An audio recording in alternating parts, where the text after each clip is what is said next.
Hello student, next point आहे आपला principle of conservation of angular momentum. जसं 11th आपण पाहिलं होतं principle of conservation of linear momentum. तर ते प्रिन्सिपल काय होतं की in the absence of external unbalanced force the linear momentum of an isolated system is a conserved. Similar statement आहे. Angular momentum L bar is a conserved or constant in the absence of external unbalanced torque.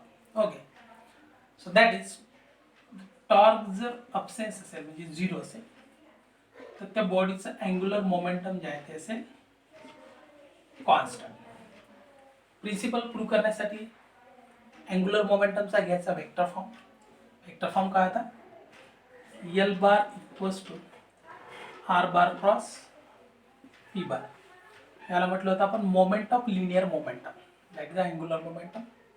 आता याला आपण differentiate जर केलं, so differentiating on both sides, that is dl bar by dt equals to d by dt in bracket r bar cross p bar. आता 1 by 1 आपण या टर्मला जर differentiate केलं तर डेरिव्हेटिव्ह काय मिळेल? First function into derivative of second function plus derivative of first function dr bar by dt into second function. Okay, आपल्याला माहिती की rate of change of momentum म्हणजे फोर्स. याला लिहिता येईल आपल्याला r bar cross m bar plus इथं rate of change of displacement. Okay, इथं होईल वेलोसिटी व्ही बार क्रॉस आणि this is linear momentum product of mass into velocity. Okay, सिन्समध्ये आपण काय लिहिणार? सिन्समध्ये लिहिणार की rate of change of momentum force r bar by dt, that is the velocity. Momentum is the product of mass into velocity. Okay, तर इथं परत का होईल? इथं लिहिणार आपण r bar cross m bar plus m into v bar cross v bar. Okay, तर दोन सिमिलर क्वांटिटीचा जो व्हेक्टर प्रॉडक्ट आहे तो असतो zero. Okay, characteristics of cross product. Okay, तर ही टर्म होईल झिरो. याला लिहिता येईल आपल्याला that is r bar cross f bar plus m into zero. पर इथं सिरीजमध्ये लिहिणार आपण v bar cross v bar equals to zero. दोन सिमिलर क्वांटिटीचा व्हेक्टर प्रॉडक्ट झिरो असतो. ओके, आता r bar cross f bar that is product of perpendicular distance and the force म्हणजे torque. Okay, so that is therefore. Okay, तर यालाच काय लिहिणार आपण इकडं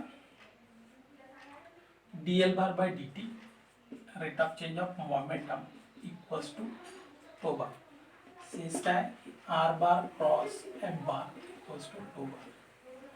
आता according to principle in the absence of external unbalance torque म्हणजे आता हा टो बार जर झिरो असेल तर हे डेरिवेशन सुद्धा काय होईल? Zero. dl bar by dt is also zero. आता एखाद्या टर्मचं डेरिव्हेटिव्ह जर झिरो असेल तर ती टर्म असेल constant. So that is l bar is a constant. Okay, तर व्हेरी सिम्पली आपल्याला हे प्रिन्सिपल प्रूव्ह करता येईल. फक्त अँग्युलर मोमेंटमचा व्हेक्टर फॉर्म घ्यायचा, त्याला डिफरेंशिएट करायचं bye product rule. First function into derivative of second plus derivative of first into second. या सबस्टिट्यूशन या त्या प्लेस करा आणि त्याच्यावरून आपल्याला हे अँग्युलर मोमेंटम कॉन्स्टंट दाखवता येईल. आता हे angular momentum in terms of moment of inertia सुद्धा आपण लिहिलं होतं. Okay, in terms of moment of inertia आपण याला कसं रिप्रेझेंट केलं होतं? याला रिप्रेझेंट केलं होतं आपण L equals to I into omega.